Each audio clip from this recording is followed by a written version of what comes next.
Welcome to The Analysis. I'm Greg Wilpert.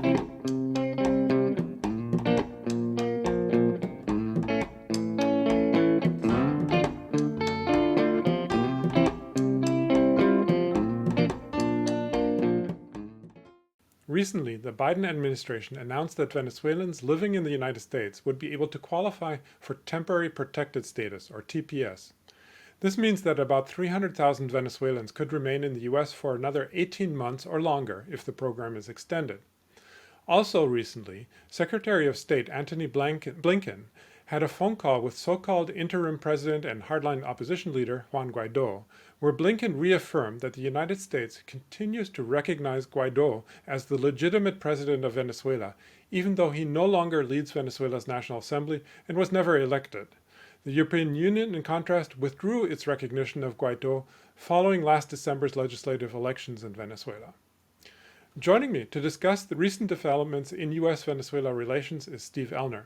Steve is a retired history professor from Venezuela's Universidad de Oriente. Currently, he's an associate managing editor of the journal Latin American Perspectives and editor of the recently published book Latin American Extractivism, Dependency, Resource Nationalism, and Resistance in Broad Perspective. Thanks for joining me today, Steve. Thanks for having me on, Greg. So there have been a number of adjustments in U.S. policy towards Venezuela since Biden came into office, but there's also some important continuity. As I mentioned, the major change has been the TPS program, which Trump did not want to provide to Venezuelans, presumably because of his anti-immigration stance. He canceled TPS for all kinds of other nationalities, such as Nicaraguans, Hondurans, etc. But then there are the sanctions that and the recognition of Guaido as president of Venezuela. Now, how would you characterize the differences and the continuities between Biden's policies towards Venezuela and that of Trump?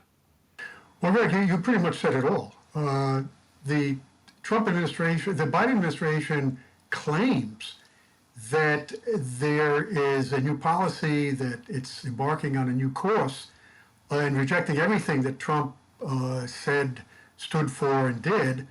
But we really see how false that is. With regard to foreign policy, with regard to domestic affairs, it's a whole different ballgame. But with regard to foreign policy, nothing is really changing in a big way. Just to take one example that doesn't have to do directly with Venezuela, the military budget.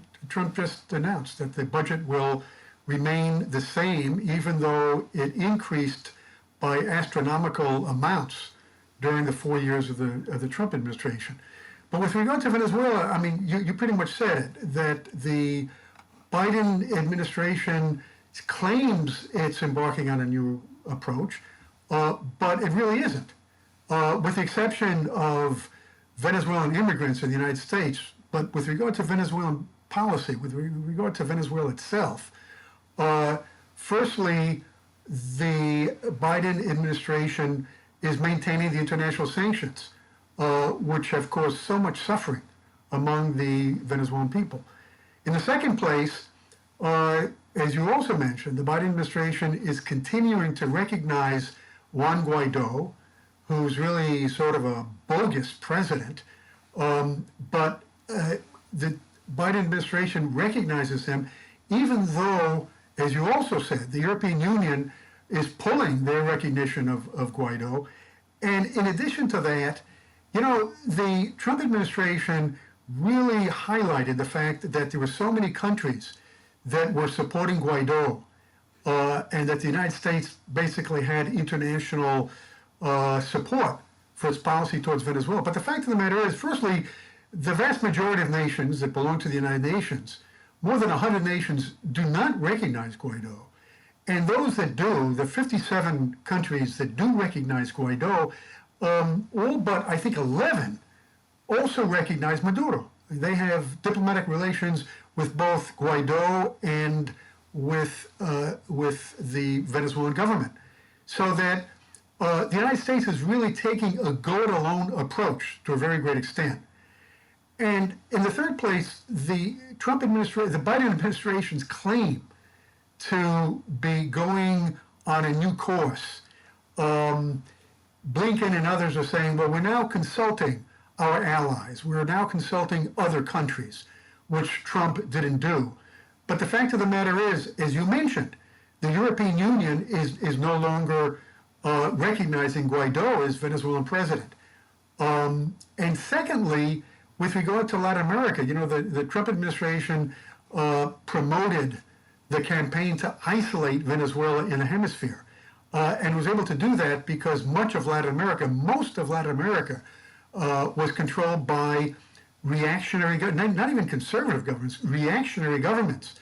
But that's changed also, beginning with Mexico, with the election of Lopez Obrador in 2018, and the election with the two Fernandezes in Argentina, and now with Bolivia, the election of Arce, who is who belongs to the MAS party of Evo Morales, and the recent elections in Ecuador. So that there are winds of change in Latin America.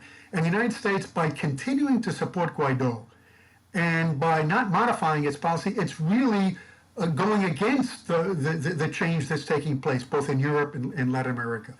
It would seem that the Biden administration has not learned anything from these 4 years of disaster, this fiasco, that it looked like the Democrats were understanding, because last year in the Senate, the senator from Connecticut, my home state, Chris Murphy, interrogated Elliott Abrams and stated that the policy of the Trump administration towards Venezuela was an unmitigated disaster. That was the term that he used.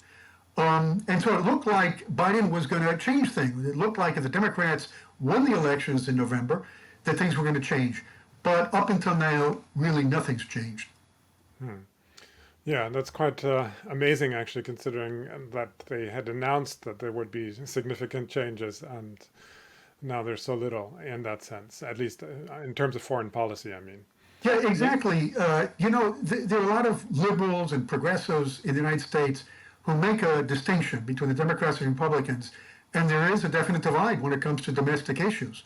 But what a lot of people don't realize is that in foreign policy, there is a consensus between the Democrats and Republicans. Not to say that there aren't differences, there are momentary differences, but they're both equally hawkish on foreign policy. We see that now. It looked like the Democrats were harder on Russia than Trump and softer on China than Trump. But now, the pivot to Asia strategy, which really goes back to the Obama administration, and Biden was the vice president, of course, at the time, they're re-implementing that policy of a hardline approach to China. So there really aren't really basic differences.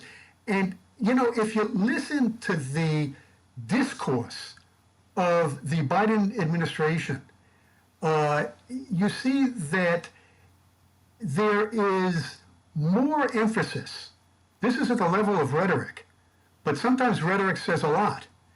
It used to be that U.S. policymakers, both Republicans and Democrats, but mainly Democrats, would emphasize democracy promotion throughout the world. And of course, you continue to hear that naturally, but that gets conflated with our strategic interests. And the strategic interests are mentioned or emphasized more and more, so that when the policymakers attempt to justify interventionism, they, rather than harp on, we're promoting democracy, which is a harder case, a harder sell, increasingly so, they emphasize national security, U.S. national security, strategic interests, and sometimes just plain interests. Now, I want to turn to the issue of the sanctions. They continue to be in place. There have been no modification practically of the sanctions. Now, they say that they've made some minor modifications, it seems, but in effect, I think there's a question as to whether that has any real life effect, really. And so I just want to ask you, what would you say have been the most important effects that the sanctions have had so far, which have been intensified under Trump and are being continued now? Yeah, the sanctions have had a devastating effect on the Venezuelan economy and on Venezuelans. You know, the rhetoric coming out of Washington, both the Democrats and Republicans, is that the sanctions are really targeting Maduro and his closest allies, his political allies. But, you know, I don't think anybody believes that. Anybody that knows anything about Venezuela knows that Venezuela is completely dependent on oil. It's been dependent on oil since the late 1920s, when Venezuela became the world's leading exporter of oil, a status which it maintained until 1970. Oil exporting countries in the third world tend to be more dependent on oil than other countries are dependent on their main export commodity. In the case of Venezuela, I mean, that's always been the case. And so when you have oil income being reduced to practically, you know, like 1% of what it was before because of the sanctions, which are targeting Venezuelan oil, that's got to affect the whole economy, and it's got to affect all Venezuelans in a big way. You know, the opposition says in Venezuela that the blame should not be placed on Washington because the economic problems that Venezuela is facing is not due to the sanctions. It's due to Maduro's mistaken policies. But the fact of the matter is, because they say that those mistaken policies go back before the Trump administration.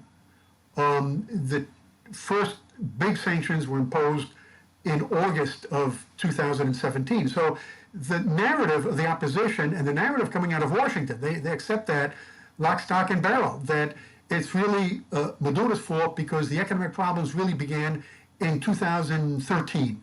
They really began when Chavez went off to Cuba for the last time. Maduro became the acting president.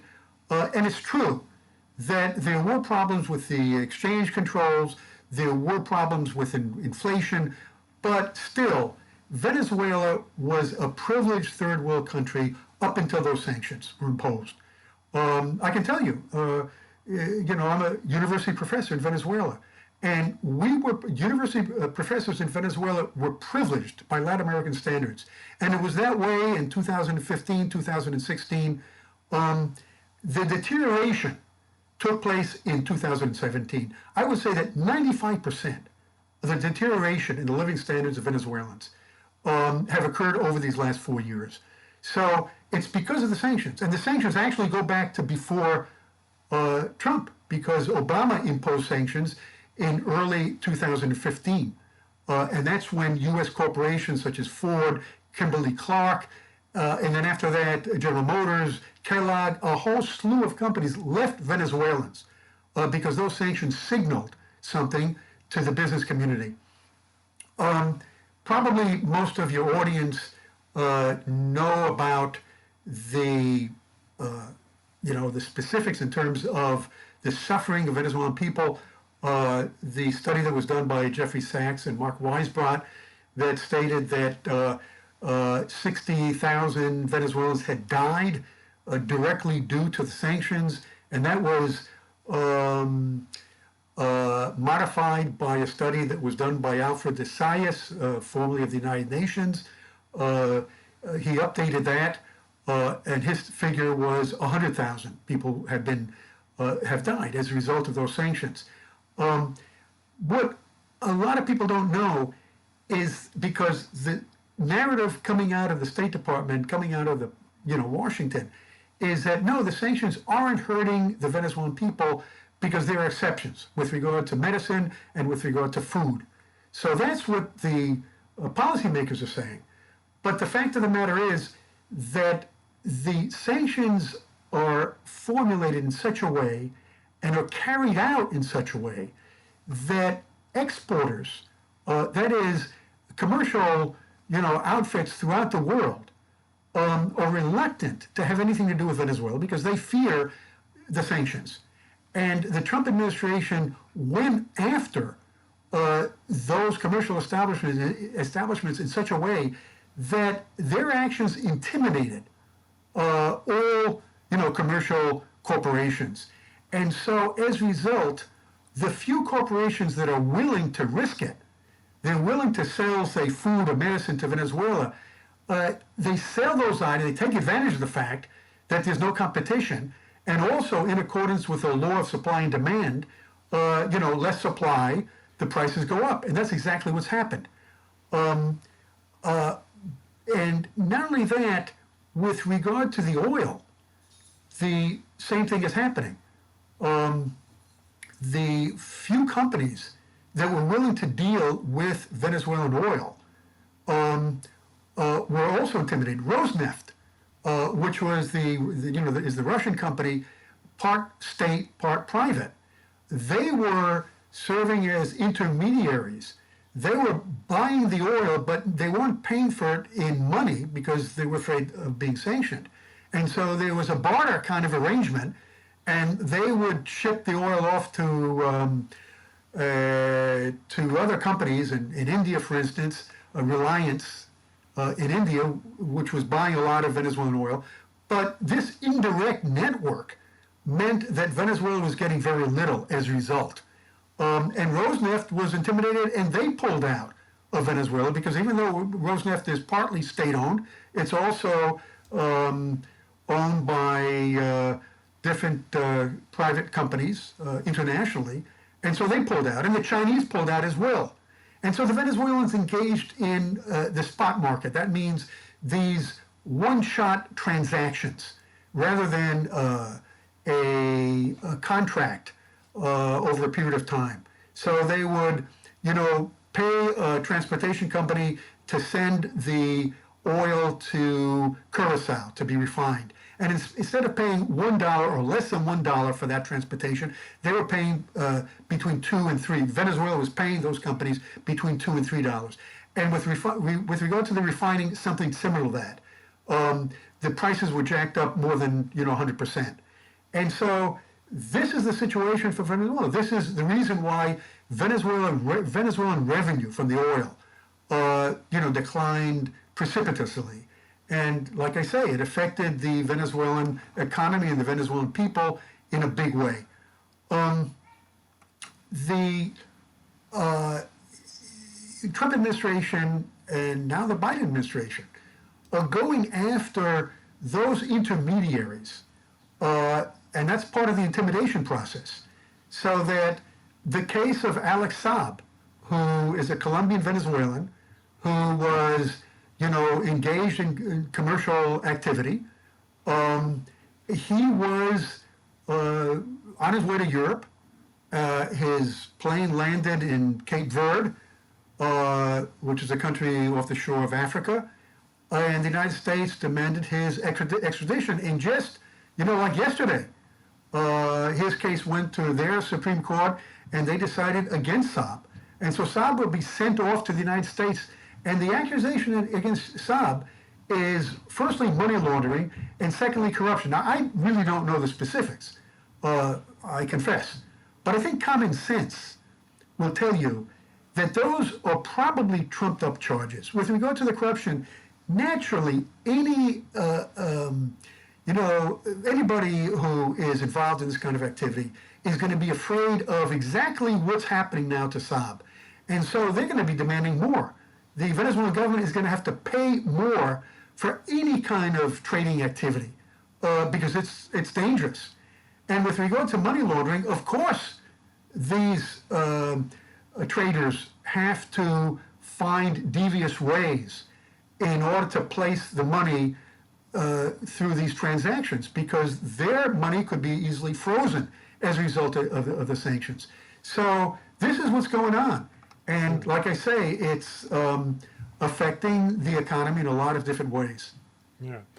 Now, of course, there's also the question of, what's the point of these sanctions? I mean, on the face of it, they say that it's to prevent, the Maduro government from becoming, being involved in corruption, from stealing money from its population, etc.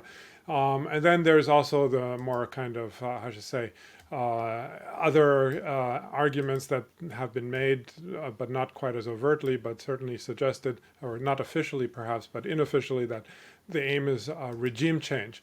But when you look at, for example, political science studies of the effects of sanctions, they across the board show that they never have the intended effect. What do you think is the actual purpose of these sanctions? Well, I would say that there are two purposes. One is to teach Venezuela a lesson. It serves as an example. And the second point is that they serve as leverage for U.S.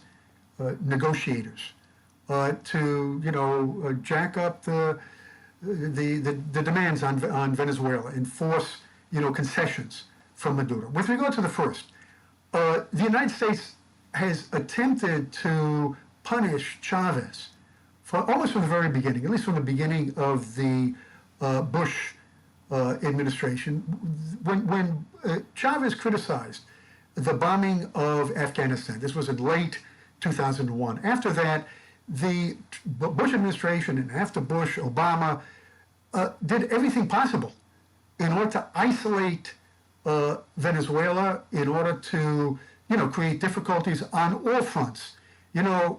Maduro uses the term economic war.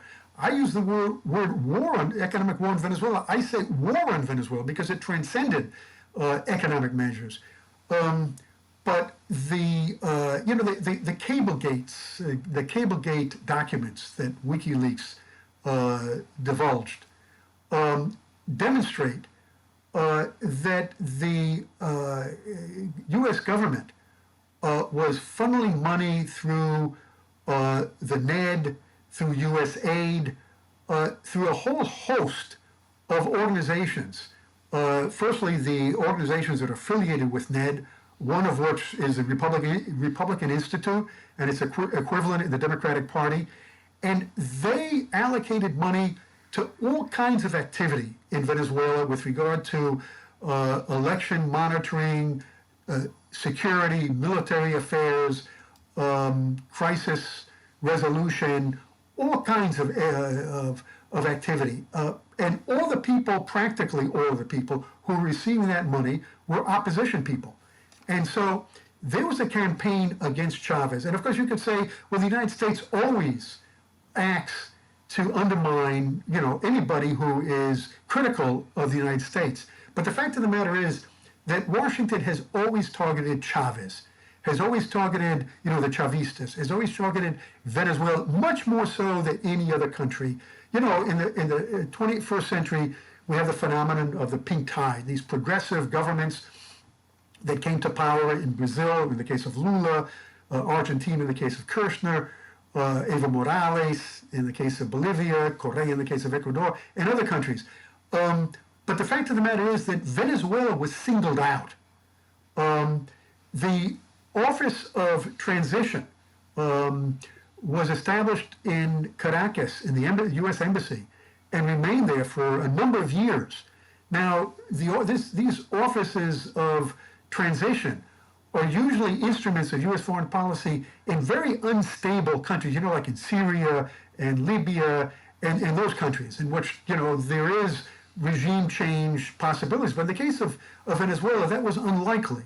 And Venezuela was certainly not an unstable country back in the days of Chavez. So this is, this campaign against Venezuela goes way back.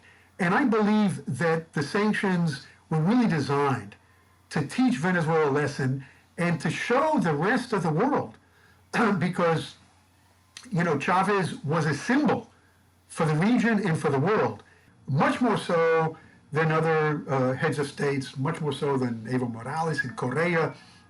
They were also critical of the United States, and they clashed, especially in the case of Morales, with the United States. Morales broke diplomatic relations. But he didn't have the charisma at the international level.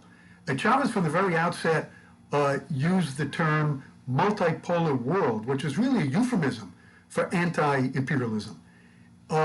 And so the United States targeted Chavez, and so what's happening under Maduro has to be seen in this broader context. And I think that there is plenty of evidence that the United States has that in mind. They, like you say, at one point it looked like they were going to destabilize the Maduro government in 2019 when Guaido proclaimed himself president. And then 1 month after that, when they attempted to bring in humanitarian aid from Colombia, there were a couple months there in which it looked like they might have been successful. Then there was a coup attempt on April 30th of 2019, which was a complete fiasco. But it became evident, and Trump himself started indicating that this wasn't going to work and that Guaido had been somewhat of a failure. So your question is a good one, and I think that that's part of the answer. The other part is has to do with leverage. That's a term that's being used in Washington increasingly. That the sanctions are going to bring about regime change, which means that the sanctions are not going to really achieve their objectives in terms of regime change, and maybe not even in terms of democratic change. But the United States can use that as leverage in order to further its interests. And Elliott Abrams demonstrated exactly what this policy consists of, because in October of last year, right before the U.S. elections, he implemented sanctions on diesel and gas oil, which had been exempted from the sanctions. And, in the midst of the COVID epidemic and everything else, the sanctions should have been, at least softened, if not lifted completely. But the Trump administration did just the opposite. And that was especially horrendous because diesel is used for transportation, and the electricity plants of hospitals use diesel as fuel. And so, depriving Venezuela of diesel was going to have a horrendous effect, and did. To this day, Venezuela has a shortage of diesel now as a result of that. Well, after Biden was elected president, Abrams told the Biden administration they should lift those sanctions on diesel and gas oil, but should get something out of it. So obviously this is a maneuver on the part of Washington to force on Venezuela a certain demands that Venezuela is making. That the Biden administration is making on Venezuela, and those demands don't necessarily have to do with democracy in Venezuela. I just want to turn now to the political situation in terms of, and now perhaps there's a parallel here that is with U.S. support for Juan Guaido, the so-called interim president that the U.S. continues to recognize.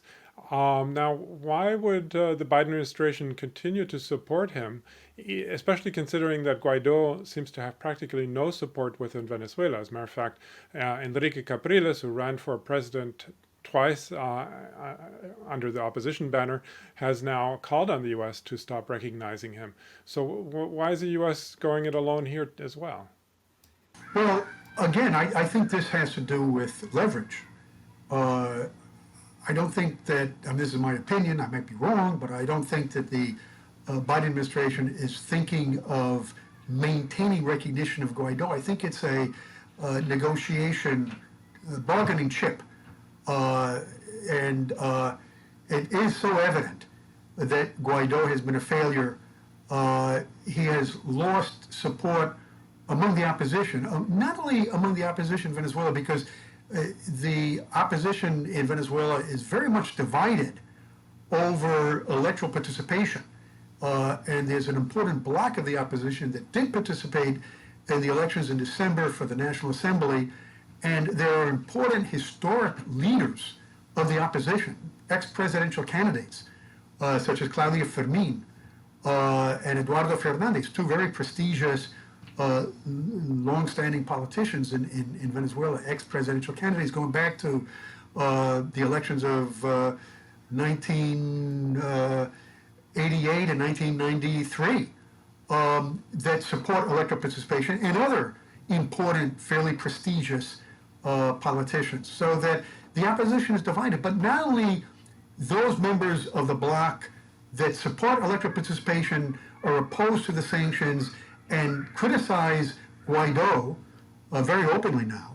But members of the radical opposition, what I call the radical opposition, those members of the opposition that support, the sanctions and even support military invasion, which Guaido has indicated that he's open to.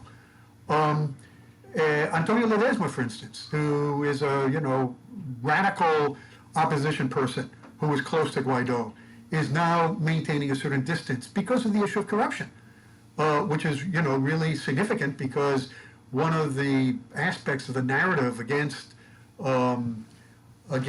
Maduro is that there's corruption in Venezuela, and yet Guaido, the accusations against Guaido are so blatant that another political leader of the opposition, an ex-presidential candidate, Humberto Calderón Berti, who was the ambassador for Guaido in Colombia. There was money coming into Colombia for humanitarian aid to alleviate the situation for Venezuelan immigrants in Colombia, and that money was getting misused. And Calderón Berti brought that to the attention of Guaido. Guaido didn't do anything, and Calderón Berti resigned as a result. And something very similar to that happened in Great Britain with Vanessa Newman, who comes from a very wealthy family in Venezuela. I know her personally. She taught at Columbia University. I was an adjunct professor there, and we shared podiums on a number of occasions. She was talking in opposition to Maduro, and I was defending some of his policies. But she was the ambassador of Guaido in Great Britain, and she resigned also as a result of accusations of corruption, which she was denouncing. So that the situation is, such that Guaido really has lost credibility among Venezuelans, has lost credibility among Venezuelan politicians in the opposition.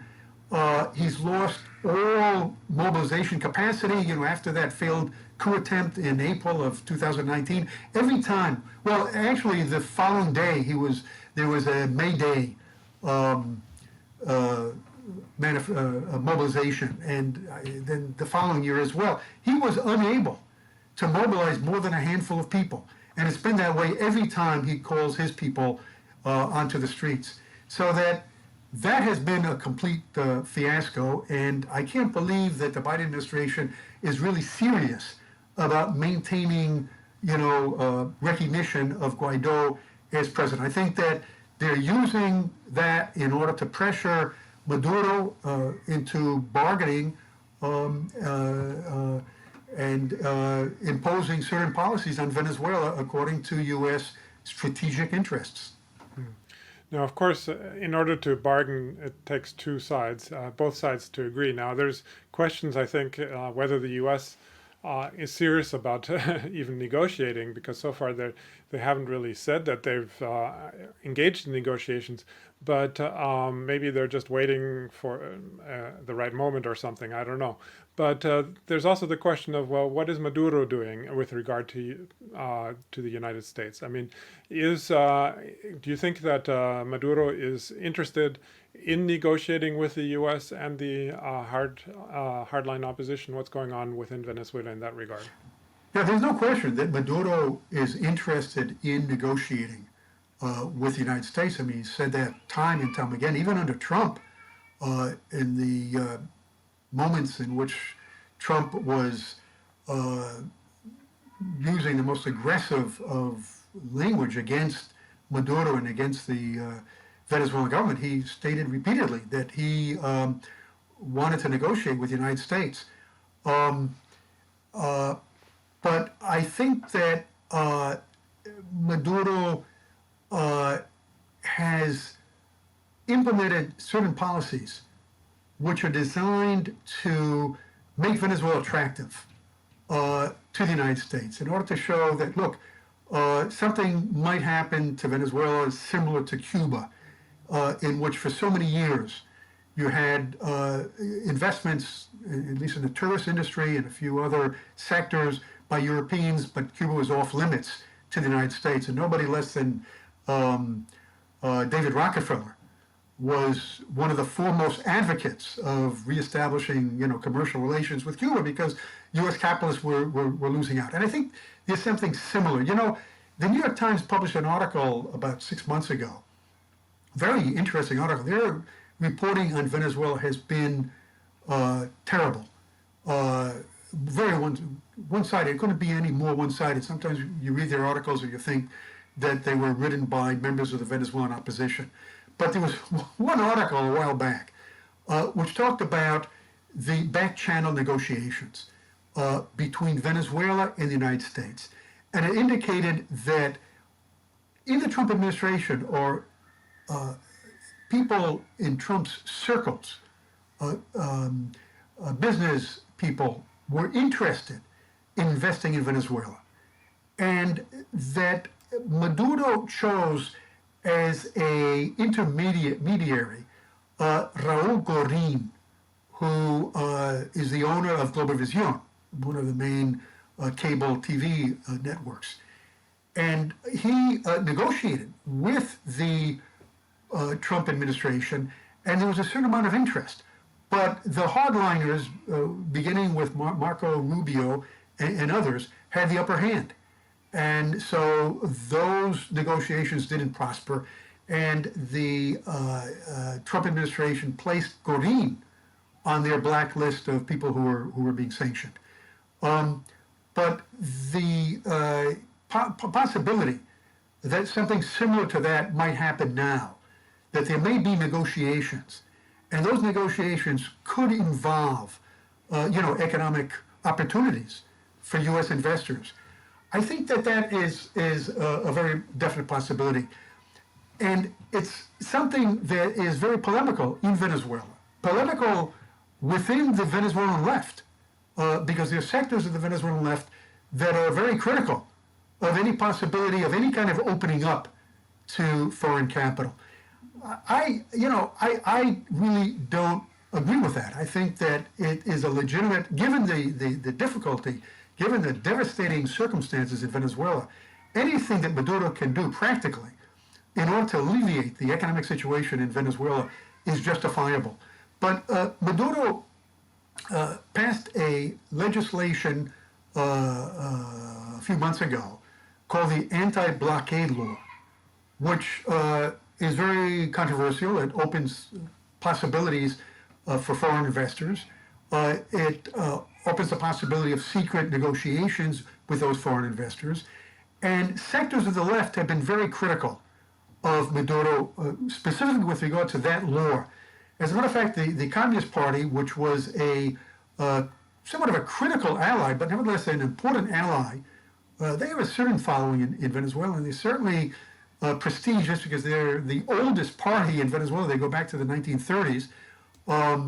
They form part of the official coalition or alliance, but they pulled out partly because of this law and because of Maduro's policies of opening up to foreign investors. They claim that these, what they call neoliberal policies, are not the way to go. And not only the Communist Party and other groups, but people who are fairly close to Maduro, such as the intellectual Luis Brito Garcia, who's an outstanding Venezuelan intellectual, very pro-Chavista. He has also denounced the anti-blockade law. I personally believe, I've been critical of Maduro. It's not like I support everything he says and does. And you can read my articles if you want to, see details along those lines. But it seems to me that, the Soviet Union after 1917, after the Civil War in 1918, Lenin opened up to private capital. He opened up to big foreign capital. Occidental came in, Occidental Oil Company, Arm & Hammer, started, investing in drilling for oil in the Soviet Union after 1917. And you had the new economic policy, which was an opening up to the middle class and the countryside. So, there's a precedent for this kind of thing, and it doesn't mean that it's going to go on forever. But it seems to me at this particular moment, that policy of opening up to foreign investment for economic reasons and also political reasons, I think that's the strategy behind the anti-blockade law. Possibly, convincing the Biden administration to lift the sanctions or at least soften the sanctions and to negotiate with Venezuela. I think that is an acceptable strategy given the circumstances. What I do believe, though, and I've stated this in an article that was posted recently, that the Maduro government should make clear from the very outset that we're open to negotiations. We want a negotiation. We want to negotiate. But there's one thing that we will not negotiate, and that's regime change or anything along those lines. That means, setting a new date for elections, for presidential elections. That's what the opposition is hoping for. That's what Capriles, and that's the strategy behind the European Union, to try to force Venezuela into holding, rescheduling elections. It seems to me that the Maduro government should make clear that that's not on the table. Considering that that's the main demand, though, on the part of the United States, I guess it's going to mean perhaps more impasse and no more progress. But we'll see. I mean, but I want to get to another point, which you raised, which is the kind of the criticisms within Venezuela of the Maduro government. Now, the Communist Party and other parties had complained, particularly not just about the policies, but also that they were basically shut out of the legislative elections effectively. What do you make of those arguments, and how serious is the situation, and how widespread is political debate within Venezuela? Well, I think that the criticism of the Maduro government and not so much Maduro himself necessarily, but the PSUV, the governing party, of being somewhat closed in terms of negotiating with allies and trying to develop policies that create a consensus among the different allies in what was the Polo Patriótico coalition. I think it's a valid criticism.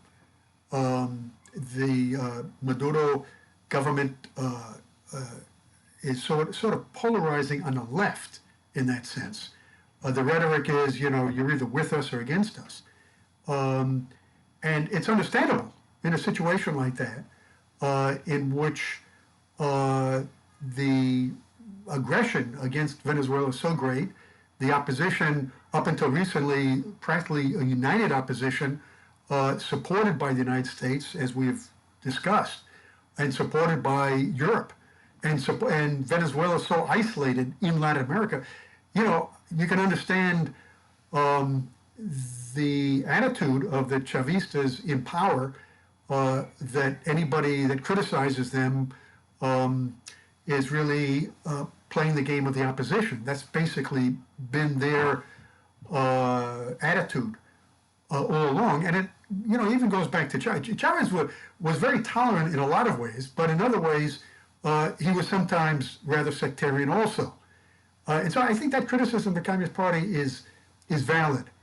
And I think that debate is necessary. But I think also it's necessary to establish a difference between those people who call themselves leftists, who say that they support socialism, or support change, radical change, etc., but in effect, they put the Maduro government in the same sack as the opposition.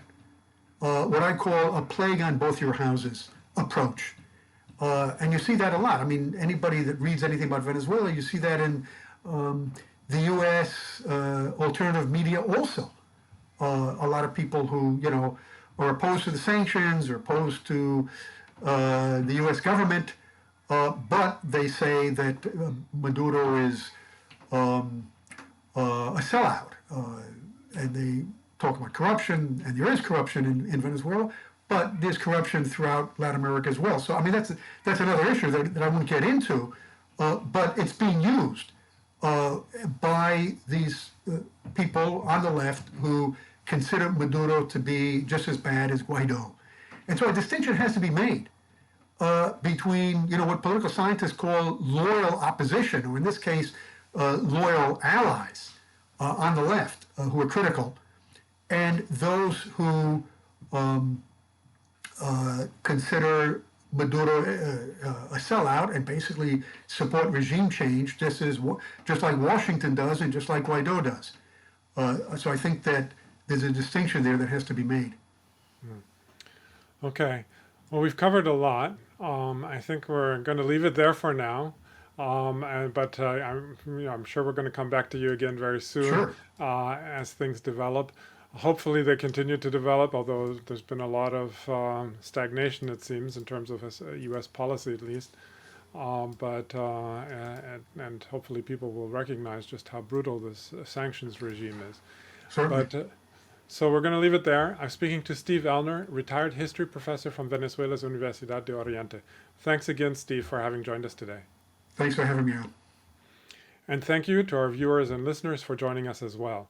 Please don't forget to visit our website at theanalysis.news, and please make a donation.